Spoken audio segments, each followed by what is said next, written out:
വായ്ക്കുള്ളിലെ വെള്ളച്ചാട്ടവും avocado കൊണ്ടൊരു പൂളും, miniature കരകൗശലവും ശരീരത്തിലെ ആർട്ടും. Hello guys, ഇന്ന് നമുക്ക് ക്രിയേറ്റീവായ കുറച്ച് കാര്യങ്ങൾ കണ്ടാലോ? എന്തെല്ലാമാണല്ലേ ആളുകൾ ഓരോ ദിവസവും ഉണ്ടാക്കിയെടുക്കുന്നത്. അതിൽ നമ്മുടെ കണ്ണിന് കുളിർ നൽകുന്ന ചില കാര്യങ്ങളാണ് ഇന്ന് കാണാൻ പോകുന്നത്. നമ്മുടെ ശരീരം എങ്ങനെ ക്രിയേറ്റീവ് ആക്കാമെന്നറിയണ്ടേ? ഇന്ന് അങ്ങനെയുള്ള കുറച്ച് ആർട്ടുകൾ കണ്ടാലോ നമുക്ക്?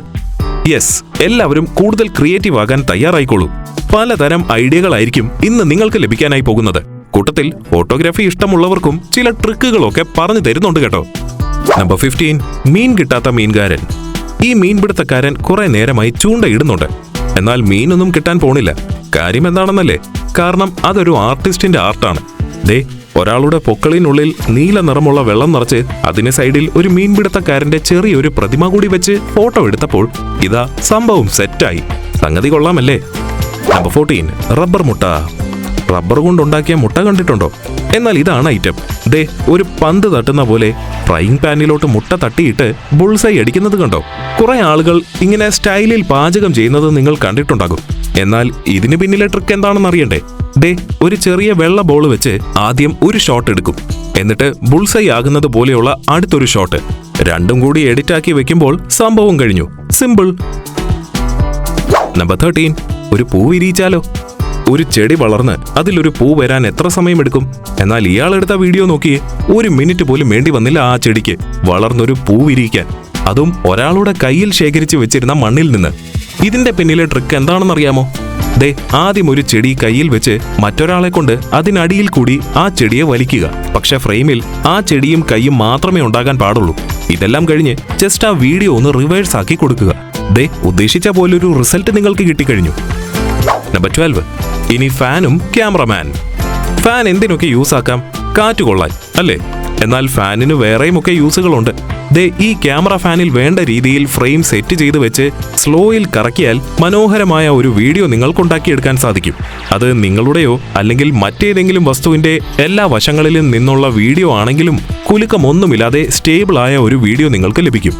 ഈ കളി കൊള്ളാലോ എന്നും പറഞ്ഞ് ഫാനിൽ പണിയുമ്പോൾ ശ്രദ്ധിച്ചൊക്കെ വേണം മക്കളെ. സേഫ്റ്റി നോക്കി മാത്രം ചെയ്യുക. നമ്പർ 11, ഒരു മുഖച്ചാട്ടമായാലോ? അടുത്തതൊരു ആർട്ടാണ്. എന്നാൽ ഇതുള്ളത് ഒരു ക്യാൻവാസിലല്ല. എന്താണെന്നല്ലേ? അതെ, ഇതൊരാളുടെ മുഖത്ത് പച്ച പെയിന്റും അതിനോടൊപ്പം പശ ചേർത്ത ചെറിയ പായല് പോലത്തെ ചെടികൾ ഒട്ടിച്ചു വെച്ചുമാണ്. സോ ഇത് ചെയ്ത വായിൽ കുറച്ച് വെള്ളം പിടിച്ചു വെച്ച് പയ്യെ അതിനെ പുറത്തോട്ട് വിട്ടാൽ ഒരു വെള്ളച്ചാട്ടം വീഴുന്നത് പോലെ ഒരു ഫീൽ ഉണ്ടാകും. ഇത് വല്ലാത്തൊരു ക്രിയേറ്റിവിറ്റി ആയി പോയല്ലോ. എന്നാൽ ഇവിടെ ഒരു ലൈക്ക് അടിച്ചോ. Number 10, double. എങ്ങനെ ഒരു ഫ്രെയിമിൽ നിങ്ങളെ തന്നെ 2 വട്ടം ഫോട്ടോ എടുക്കാം? ദേ, ഇത് മിക്ക ഫോൺ ക്യാമറയിലുമുള്ള ഒരു ഓപ്ഷനാണ്. പനോരമ മോഡ് എന്നാണ് ഇതിനെ പറയുന്നത്. ഫ്രെയിം സെറ്റ് ചെയ്തതിന് ശേഷം ആ ഫ്രെയിമിൽ പോയി നിന്ന് ഒരു പിക്ക് എടുക്കുക. ശേഷം ക്യാമറ മൂവ്മെന്റ് വരുന്ന ടൈമിൽ അപ്പുറത്തെ വശത്ത് പോയി ഒന്നുകൂടി നിൽക്കുക. ശേഷം ക്യാമറമാൻ ഒരു ഫോട്ടോ എടുത്ത് കഴിയുമ്പോഴേക്കും അതിൽ 2 പോസുള്ള നിങ്ങളെ കാണാൻ കഴിയും. അതും ഒരു ഫോട്ടോയിൽ തന്നെ. ഡബിൾ. ഇന്ന് തന്നെ ഇതൊന്ന് ട്രൈ ചെയ്യണം. ചെയ്ത് നോക്കിയിട്ട് സെറ്റായെങ്കിൽ കമന്റ് ഇടണേ. നമ്പർ 9, ഒരു ക്യാമറ ബോൾ. അടുത്തതും ഒരു ക്യാമറ ട്രിക്ക് തന്നെയാണ് സുഹൃത്തുക്കളെ. ഈ ക്യാമറമാൻമാർക്ക് അല്ലേലും കുറച്ച് ട്രിക്കുകൾ കൂടുതലാ അല്ലേ? ദേ, ഈ ടെന്നീസ് കളി ഒരു ബോളിന്റെ പെർസ്പെക്റ്റീവിൽ കാണിച്ചു തരുന്ന വീഡിയോ കണ്ടോ? ഇതെങ്ങനെയാണ് ഉണ്ടാക്കിയതെന്ന് നോക്കിയേ. യഥാർത്ഥത്തിൽ അവിടെ ബോൾ പോയിട്ട് ഒരു തേങ്ങ പോലുമില്ല. ഒരു സ്റ്റിക്കിന്റെ അടുത്ത് ക്യാമറ ഫിക്സ് ചെയ്ത് ക്യാമറമാൻ ബോളിന്റെ മൂവ്മെന്റ് ഉണ്ടാക്കി എടുക്കുകയാണ് ചെയ്യുന്നത്. അതുപോലെ തന്നെ ആ പ്ലേയേഴ്സിന് ഈ അഭിനയത്തിന് ഒരു ഓസ്കാർ തന്നെ കൊടുക്കേണ്ടതാണ് അല്ലേ? എടാ വിരുദാ. നമ്പർ 8, വായ്ക്കുള്ളിൽ പണിയെടുക്കാനാളോ? വായ്ക്കുള്ളിൽ പണിയെടുക്കാൻ ഒരാളെ വെച്ചാലോ? അത് വായിലെ പല്ലൊക്കെ ഒന്ന് ചെത്തി മിനുക്കി തരും. എന്തായാലും അങ്ങനെ ആരും ചെയ്യാൻ പോണില്ലല്ലേ? അപ്പൊ പിന്നെ ഇതൊരു കൺസെപ്റ്റായി എടുത്ത് ഒരു ചെറിയ ആർട്ട് ഉണ്ടാക്കിയാലോ? ദേ, ഇയാൾ ചെയ്തതുപോലെ തന്നെ പല്ലിൽ കുറച്ച് കറുത്ത നിറം അടിച്ച് ഒരു പണിക്കാരനെ കൂടി സൈഡിൽ അങ്ങ് വെച്ചു കൊടുത്തു. അപ്പോൾ ദൂരെ നിന്ന് നോക്കുമ്പോൾ ഒരാൾ വായ്ക്കുള്ളിൽ പണിയെടുക്കുന്നത് പോലെ തോന്നും. Number 7, avocado pool. ഓക്കെ, അപ്പോ വായ്ക്കുള്ളിൽ ഒരു ആർട്ട് ഉണ്ടാക്കിയ സ്ഥിതിക്ക് ഇനി നമുക്ക് അവക്കാഡോ വെച്ചുണ്ടാക്കുന്നത് നോക്കിയാലോ? ദേ, ഒരു അവക്കാഡോ എടുത്ത് 2ആയി മുറിച്ച് ഇതിൽ കുറച്ച് കുഞ്ഞൻ മനുഷ്യരുടെ ചെറിയ പ്രതിമകൾ വെച്ച് കൊടുത്ത് ഒപ്പം ഒരു തെങ്ങ് കൂടി വെച്ചപ്പോ ദേ, നമ്മുടെ അവക്കാഡോ പൂള് തയ്യാറായി. ഈ ഒരു ഫ്രൂട്ട് വെച്ച് ഇങ്ങനൊരു പൂൾ ഉണ്ടാകുമെന്ന് ആരെങ്കിലും ചിന്തിക്കുമോ? Number 6, ചുണ്ടിന്റെ paint. വായ്ക്കുള്ളിലുള്ള കലാപരിപാടികൾ തീർന്നിട്ടില്ല സുഹൃത്തുക്കളെ.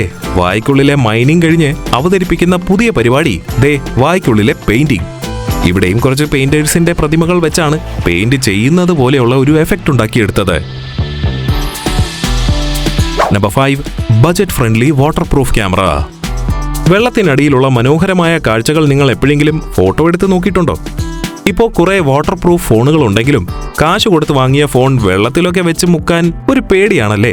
എന്നാൽ ദേ അതിനുമുണ്ട് ഒരു ട്രിക്ക്. ഒരു കണ്ണാടി ചില്ല് വെച്ചുള്ള ബോക്സ് ഉണ്ടാക്കി അതിൽ ക്യാമറ ഇറക്കി വെള്ളം നിറയാതെയുള്ള രീതിയിൽ വെച്ചാൽ നമുക്ക് വെള്ളത്തിനടിയിലെ കാഴ്ചകളും മനോഹരമായി ക്യാമറയിൽ പകർത്താം. ഇതൊന്ന് ട്രൈ ചെയ്ത് നോക്കണം. ഷോർട്സ് കാണാത്തവർ കണ്ടു നോക്കണേ, ഒപ്പം ഒരു സബ്സ്ക്രൈബും. നമ്പർ 4, മുടി ഫാം. കലാകാരന്റെ സൃഷ്ടിയെ ഒരിക്കലും ഉടച്ചു കളയാനാകില്ല എന്ന് പറയുന്നത് ഇതാണ്. ഇത്തവണ ദേ ഗോൾഡൻ മുടിയുള്ള ഒരു പെണ്ണിനെ വെച്ചാണ് ഈ പിക്ക് ഉണ്ടാക്കിയെടുത്തേക്കുന്നത്. അവളുടെ മുടി വിരിച്ചിട്ട് അതിൽ കുറച്ച് പശുക്കളുടെയും കൃഷിക്കാരുടെയും കുഞ്ഞു പ്രതിമകൾ വെച്ച് കൊടുത്തപ്പോഴേക്കും ഒരു ചെറിയ ഫാം പോലെയുള്ള സെറ്റപ്പ് ഫോട്ടോയിൽ കൊണ്ടുവരാനായി സാധിച്ചു. എന്തൊക്കെയാണല്ലേ. നമ്പർ 3, ആത്മാർത്ഥ ഫോട്ടോഗ്രാഫർ. ഒരു ഫോട്ടോയ്ക്ക് വേണ്ടി എന്ത് കഷ്ടപ്പാടുകൾ സഹിക്കാനും ചില ഫോട്ടോഗ്രാഫേഴ്സ് റെഡിയാണ്. ഇതിൽ അത്രയും കഷ്ടപ്പാടില്ലേലും ഒരാളുടെ കണ്ണാടി അയാളുടെ കയ്യിൽ നിന്നും തെറിച്ചു പോകുന്ന ഒരു ഷോട്ട് എടുക്കാനായി മണ്ണിൽ കിടന്ന് ഉരുളാൻ വരെ അയാൾ തയ്യാറായി. Broccoli trick.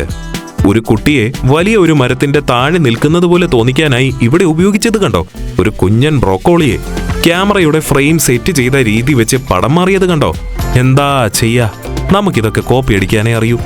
നമ്പർ 2, ഒരു ഫുട്ബോൾ ഡ്രോൺ വാങ്ങാൻ പൈസ ഇല്ലാത്തത് കൊണ്ടായിരിക്കുമല്ലേ ഇയാൾ ഒരു കൂടിയ ഫോൺ ബോളിൽ കെട്ടി മുകളിലോട്ട് അടിച്ചു വിട്ടത്. എന്തായാലും കൊള്ളാം. അതിൽ പതിഞ്ഞ കാഴ്ചകൾ അതിമനോഹരമായിരുന്നു. നിങ്ങൾക്കിങ്ങനെ ചെയ്യാൻ പ്ലാൻ ഉണ്ടെങ്കിൽ ദയവ് ചെയ്ത് പഴയ ഏതെങ്കിലും ഫോൺ യൂസ് ചെയ്യാൻ ശ്രമിക്കുക. അതും ആരുടെയും തലയിൽ വീഴാതെ നോക്കണേ. നമ്പർ 1, ബാഗ് കൊണ്ടൊരു വീഡിയോഗ്രഫി. അണ്ടർ വാട്ടർ ഫോട്ടോയും വീഡിയോയും എടുക്കാൻ കണ്ണാടി ബോക്സ് അല്ലാതെ കുറച്ചുകൂടി എളുപ്പവും ക്യാഷും എഫേർട്ടും ഒരുപോലെ കുറഞ്ഞതുമായ ഒരു ട്രിക്ക് കൂടിയുണ്ട്. ദേ ഈ ഹെർമെറ്റിക് ബാഗ് തന്നെ. ഇതിനുള്ളിൽ ഫോൺ വെച്ച് വെള്ളത്തിനുള്ളിലേക്ക് ഇറക്കിയാൽ മതി. വെള്ളത്തിനടിയിലെ മായ കാഴ്ചകളെല്ലാം നിങ്ങൾക്ക് അടിപൊളിയായി പകർത്തിയെടുക്കാം.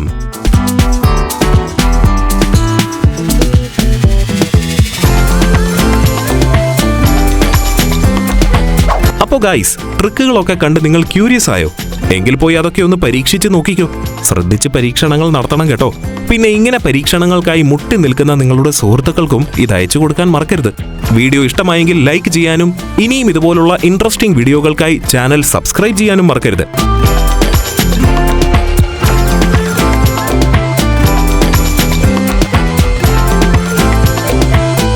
അടുത്തൊരു വീഡിയോയുമായി വീണ്ടും കാണാമേ. Good bye.